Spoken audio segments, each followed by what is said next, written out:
Okey, Assalamualaikum warahmatullahi taala wabarakatuh dan salam sejahtera kepada peminat-peminat sukan olahraga Malaysia. Kita kembali lagi di Sembang Olahraga yang dibawakan khas oleh Kesatuan Olahraga Malaysia. Kali ini segmen ataupun specialnya segmen tajuk ataupun apa orang kata episod special. Sebab apa? Kita bagi panjang sikit duration kita. Setengah jam atau lebih. Sebab kita ada dua orang guest yang memang kita import daripada kita punya media ni, daripada Trinidad and Tobago. Bukan. Malaysia punya pengamal media lah. Kita nak pandangan daripada mereka sendiri berkenaan dengan olahraga Malaysia. Selalu dia tanya orang, hari ni kita tanya dia orang. Macam mana jawapan yang dia orang akan keluarkan daripada sudut pandangan mereka. Kita bersama dengan Abang Helmi kita daripada The Flash Media. Tak ada Flash Media je. Flash Sukan. Nampak? Flash Sukan bang. Bukan Flash Media, Flash Sukan. Dan juga kita bersama dengan Abang Ridwan kita daripada Cosmo. Semua aku abang-abang je, lantak sana perasan muda. Muda lagi Tapi ni gaya sebaya je. Yang ni kau cakap sebaya menipu. Janganlah pakcik bang. Walaupun uban lebih dari saya. Dalam sukan sendiri bang, kalau saya tengok, bukan saya je, saya rasa netizen pun tengok benda yang sama juga. Kenapa di-highlightkan selalu sukan teras tu sendiri? Bola, badminton, adakah sukan lain elektif? Kan macam zaman sekolah teras dan elektif. Adakah ini teras, ini elektif? Jadi teras ni aku kena highlightkan. Sebagai pengamal media, kenapa jadinya begitu?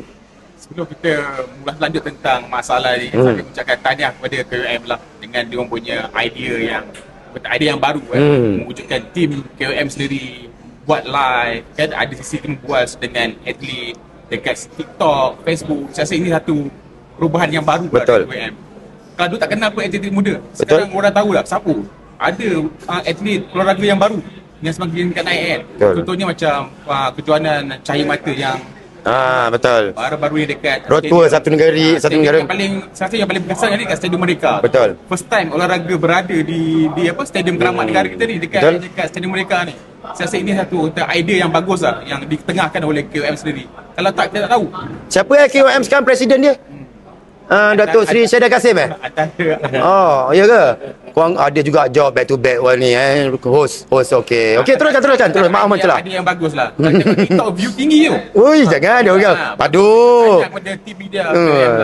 Kalau tak susah je kita. Contohnya buat kacau mata dekat luar daripada dekat Sarawak ke Sabah ke. Macam media arus perdana ni macam dekat KL macam kita dapat sumber. Nak call atlet susah. Betul. Dia tengah berlari cakap nak call time berlari Betul. Adanya orang kata media macam ni kita mudah lah kan untuk media kita kenal, tapi anak-anak muda yang tengok kat TikTok tahu ada pelari 100 meter, 200 meter, 400 meter jarak jauh. Benda macam ni bagus lah kalau presiden yang akan membawa lagi untuk akan datang, saya rasa beri kenegakan. Betul. Dan secara tak langsung kita akan dapat menghasilkan bakat baru. Betul. Dan budak-budak yang baru tengok, first time tengok game-game ni, dia rasa minat. Dan dia betul-betul sungguh-sungguh dekat sekolah. Wow, mantap. Awak memang best. Media puji media untuk KOM. Oh, waduh KOM. Okey, macam abang Helmi sendirilah kan.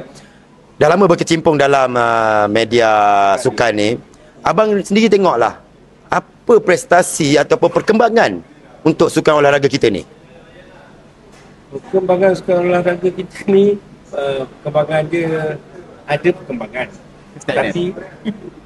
Tapi macam sepak pelak tau, dia sekejap berapi.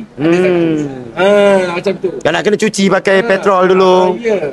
Okey. Sekejap, pendek kata musim raya ada bunga api. Kan? Kalau tak musim raya tak ada bunga api. Macam tu. Jadi kita nak tengok apa prestasi yang berpanjangan. Tapi prestasi berpanjangan ni juga, macam mana kita nak tengok prestasi? Latihan ke? Of course kita nak tengok prestasi based on result di kejohanan. Jadi atlet-atlet kita perlu banyak kejohanan. Betul. Dan kita tak boleh kata macam Azim sahaja perform. Yang Azim dia training dekat US. Betul. Yang lain dekat sini ni mana kejohanannya? Kalau dah kita ada coach dah buat periodization punya bila dia atlet kita nak peak. Tapi kalau kita tak ada kejohanan yang boleh membawa kepada peak tu, kemuncak prestasi, tak ada lah. Takkan kita cakap bulan 12 which is SEA Games, atlet ni akan memuncak.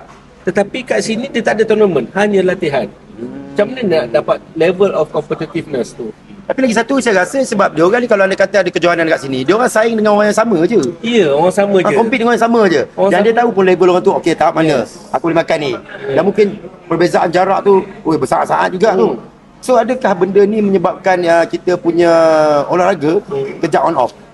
Mungkin juga sebab tu, tapi sekarang ni kita tengok macam atlet, most of atlet dari Sabah kan dia orang decentralized training kat sana. Jadi mungkin yang dekat sebenarnya ni tak tahu perkembangan prestasi dia. Sebab tu kita boleh tengok macam dekat Super Series, tiba-tiba siapa Hansen Yap dapat menang ke apa kan. Situ akan wujud kompetitif kat situ. Tetapi masing-masing tunggu kejohanan-kejohanan macam tu saja. Dia kena ada follow up kejohanan. Kejohanan yang nak polish kat mana, kejohanan yang nak peak kat mana. Okey, macam Rizwan sendiri kan, kalau tengok daripada segi pandangan media tu sendiri, apa sebenarnya cabaran utama yang dihadapi oleh olahraga ni di kejohanan luar apabila mereka masuk ni? Apa cabaran utama yang menyebabkan ada masanya diorang terbatas, ada masanya diorang sangkut di tengah jalan, ada masanya daripada elok-elok speed tiba-tiba ke belakang? Apa sebenarnya cabaran utama? Cabaran utama untuk atlet lah. Untuk atlet. Okey, sebabnya saya bergelar dalam sukan ni. Tengok untuk sekolah olahraga ni dia memerlukan, sebenarnya abang cakap tadi lah, memerlukan kejohanan yang banyak. So kalau tak ada kejohanan, macam mana diorang dapatkan peak lah? Dia punya peak larian diorang tu. Level kat mana? Kalau setakat beraksi 2 kejohanan lepas tu nak terus peak ke SEA Games, kan? Macam mana dapat catatan? Saya silap PB pun tak dapat dekat SEA Games. So kita kena kejohanan yang kelas A lah. Kelas kan kejohanan yang bertaraf peringkat daerah, kan? Yang level apa? Dia punya catatan masa ni sama macam dekat MSSM ke MSD ke, buat apa kita buat? Betul. Kita perlu kejohanan yang kelas A. Ada atlet yang orang kata boleh capai 10.5 dalam 100 meter lah kan. Contoh 10.5, 10.4. Adakah kita patut anjurkan setiap tahun adakan kejohanan yang peringkat memang orang-orang besar ni akan join sekali, nama-nama besar ni? Itu memang patutlah, tapi dalam masa sama kita kalau peringkat serantau ni kan, kita dah tahu sebagai persatuan dia akan pantau prestasi Thailand macam mana, apa yang terbaik dia, Indonesia macam mana, siapa yang terbaik dia. Let's say kita kembali pada 100 meter, dah ada Bonsun, tak kisahlah Bonsun tu akan masuk ke tidak SEA Games, tapi catatan dia tu macam mana kita nak. Let's say kalau kita ada kekangan Azim di US tak dapat balik, kita kena ada plan B. Siapa yang akan beat? Kalau kita rasa kita dengan yang ada ni, perancangan kita tak boleh capai lagi untuk beat this catatan masa Thailand, kita pergi 4x1. Macam mana kita nak make sure 4 quartet kita ni boleh kalahkan Thailand walaupun kita tak menang acara Rebeng Biru tu. Macam tu. So benda tu kena ada, sebab bila pergi Tamasya Sukan Serantau, saya rasa lebih kepada kemasyuran. Bila kemasyuran maknanya siapa naik podium lebih banyak emas, kejuaraan itulah kemasyuran. Dan itu adalah penanda aras. Sebenarnya sebagai seorang media, apa cabaran sebenar yang dihadapi oleh wartawan ataupun organisasi media ni untuk mengetengahkan cerita-cerita dunia olahraga Malaysia ni? Apa sebenarnya cabaran yang dihadapi? Macam saya, pengalaman saya lah, saya pernah pergi Sukan C, Sukan Asia, Tamasya besar lah kan. Yang pengalaman saya dalam sukan olahraga ni ialah susah mendapatkan result tu lah. Kalau kat Tamasya besar, contoh mereka dekat Hanoi, Kamboja, dapat result tu memang satu bukan perkara yang mudah. Kita pasal turun padang, turun cari maklumat tu betul tak ni. Kadang-kadang netizen kata, mana result, tak perlu story, tak perlu apa, kita nak yang sahih. Contohnya macam kes Azim dulu dekat Hanoi kan. Betul. Dia punya lari tu dibatalkan, false start. Kenapa dia false start tu? Sebelum nak buat story kita kena tahu fakta. Kenapa dia false start tu? Punca dia semua. Kita kejar Azim tu. Sampai ke bilik persalinan, jumpa coach, dapatkan fakta. Rupanya ada sedikit dekat pelepasan tu, grip pelepasan tu, dia punya ada bacaan yang menyebabkan dia false start tu lah. Jadi itu salah satu cabaran jugalah untuk macam kita ni lah. Boleh tulis Azim DNF. Sebab apa false start, sebab apa tak tahu kan. So kena perincian tu orang kata kena tunggulah, sebab dekat luar negara bukan perkara yang mudah.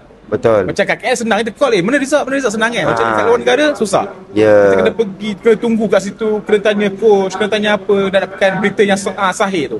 Boleh je tulis, difahamkan, dipercayai, boleh lah, tapi tak tepat lah. Sumber dari sumber sekian. Itu story netizen lah. Faham. Kalau untuk macam kita yang wartawan yang berada di on field ni, itu yang maklumat yang kita perlu cari. Susah, Sekecil je kita kena tahu lah.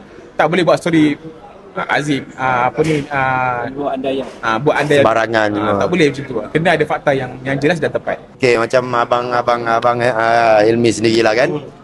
Abang Hilmi rasa macam mana kalau kita nak lagi tambah baik, kalau anda kata ada sesiapa pemenang ni, apa harapan Abang Hilmi untuk penambahbaikan yang akan masa kali datang ni? Yang ada sedia ada dah ada, lagi tambah baik ni. Okey, kalau yang dah ada sekarang ni, olahraga Malaysia ada penaja besar. Dan saya harap jangan duduk berharap pada penaja sekarang sahaja. Kena ada gerak kerja untuk dapatkan yang lain lagi. Sebab gerak kerja olahraga Malaysia mencerminkan prestasi atlet. Okay. Kalau ada publicity yang baik, branding, self-branding, nama olahraga Malaysia tu baik. Sebab kita ni bukannya dekat luar negara, kat Europe. Atlet boleh membina brand sendiri. So kalau olahraga tu dah jadi satu brand, automatik olahraga pun akan menaikkan atlet dia sebagai satu brand. Macam mana maksud dia tu? Tak faham. Atlet boleh bina nama sendiri. Macam mana tu maksud tu? Okey, kita tengok luar negara kan. Dia tak perlu nak melalui, let's say Leslie ke apa semua kan. Brand datang kat dia je. Faham. Macam kita nak kena melalui persatuan, sebab atlet pun pencapaian macam mana lagi. So bila persatuan bekerja dengan baik, ada result pada atlet, barulah dapat atlet ni macam tu. Sebab atlet kita tak bergelar profesional kat sini. Faham. Kalau bergelar profesional, awak kena kerja semua sendiri, kena ada physio sendiri semua, tempat training sendiri, bayar aku sendiri. Macam tu kalau dah digelar profesional. Faham. Okey. Nampak bila otai-otai berbicara. Pengamal-pengamal media yang selalu ada di lapangan, yang tengok sendiri dengan mata dia orang sendiri, pengalaman dia orang sendiri, macam mana atlet-atlet kita beraksi. Okey, kata-kata terakhir ataupun daripada Ridwan dan juga Abang Hilmi kita, Abang Ridwan kita, kata-kata terakhir ataupun pandangan terakhir untuk semua atlet dan juga kepada peminat-peminat olahraga ni. Mungkin ada kata-kata terakhir dan sedikit nasihat untuk penonton-penonton netizen yang selalu mengecam ni. Kesian atlet, kesian. Silakan. Bagi saya netizen di sana berhak untuk mengkritik. Itu satu tugas lah. Untuk kritik pun Berpada-pada berpada kritikan yang membina lah kan. Kalau tak ada kritikan, kadang atlet pun santai kan. So bila ada kritikan tu, kata kritikan yang sukan si Thailand. So kalau boleh saya rasa atlet yang sedia ada ni berusaha lebih keras lah. Kita tahu dekat sana ramai atlet terbaik akan bersaing dalam acara-acara yang dipertandingkan lah. Terutama sekali acara Rebel Biru lah kan. So kalau boleh kita mengembalikan lah kita punya kegemilangan kita dalam acara yang kita inginkan lah. Okay, sasaran emas tu mungkin tak boleh nak sebut kan. Mungkin hanya persatuan yang boleh sebut. So saya harap pingat emas tu melebihi apa yang tercapai edisi sebelum ni lah. Okey, macam Abang Hilmi sendiri. Presiden sekarang kekal atau tukar? Ya atau tidak? Okey, ya, saya bagi kedua-dua jawapan. Okey. Jika ya, jika tidak. Ya. Jika tidak lu, nanti. Jika tidak lu. Tidak, jika tidak. Kerana bagus untuk ada orang baru, tetapi perlu ada polisi dan gerak kerja yang serius demi atlet. Dan bukan demi seorang atlet, dua orang atlet. Seluruh komuniti keseluruhan. Bukan kat MSN saja, bukan kat ISN saja, seluruh negara. Daripada bawah sampai atas. Sebab tanggungjawab, bila ambil tanggungjawab, jangan fikir, janji aku ada seorang atlet yang mendapatkan result, orang takkan kritik. Tak boleh, tak adil untuk atlet yang dah buang masa untuk bergelar atlet. Ya, jika ya pula. Jika ya pula. Jika ya, okey. Mungkin bagi setengah orang, muka sama saja, takkan nak kekal lagi berapa lama. Apakah kegagalan terbesar dia untuk dinafikan tempat dia? Selagi dia ada passion dan dia, saya harap Datuk Syahidan mampu untuk mengubah. Mungkin kalau dia ada polisi yang baik, lebih strict untuk organisasi dia. Apa yang telah dicapai dalam mesyuarat untuk dicapai, pegang betul-betul untuk capai. Itu sahaja. Jadi jawapan dia? Jawapannya ya atau tidak? Ya. Ya, itu alasan saya. Tidak, itu alasan saya. Okey, maknanya atau jugalah. Atau juga Atau juga. Ini bukan jawapan selamat, tetapi mereka pengamal media. Mereka terpaksa follow juga sesiapa pun yang memenangi ataupun duduk di tampuk kepimpinan. Ya. Terpaksa juga. Bukan terpaksa, memang kena follow. Jadi pemilihan terserah pada korang. InsyaAllah selagi mana kalau saya pun follow aja. Follow Tapi untuk pengetahuan korang, Datuk Seri Syahidah Kasim, dia sekurang-kurangnya 10,000 langkah sehari dia kena habiskan. Itu wajib pada dia. Okey, terima kasih kepada Abang Ridwan kita dari minta. Abang Elmi daripada Flash Sukan dan juga Ridwan daripada Cosmo. Mantap guys. Ini bukan biasa-biasa punya babe. Kita jarang-jarang menjemput pengamal media. Tak pernah kot sebelum ni. Tak pernah kali ni kita jemput pengamal media. Jadi kita akan bertemu lagi di podcast ataupun sembang santai olahraga di AGM 15 hari bulan nanti. Okey, jadi kepada semua perwakilan, anda memilih, anda menentukan dan anda akan merasakan sama ada anda nak kekalkan atau tidak. Itu hak masing-masing. Semoga bertemu lagi di podcast atau sembang santai olahraga yang dibawakan khas oleh Kesatuan Olahraga Malaysia. Mantap, see you guys.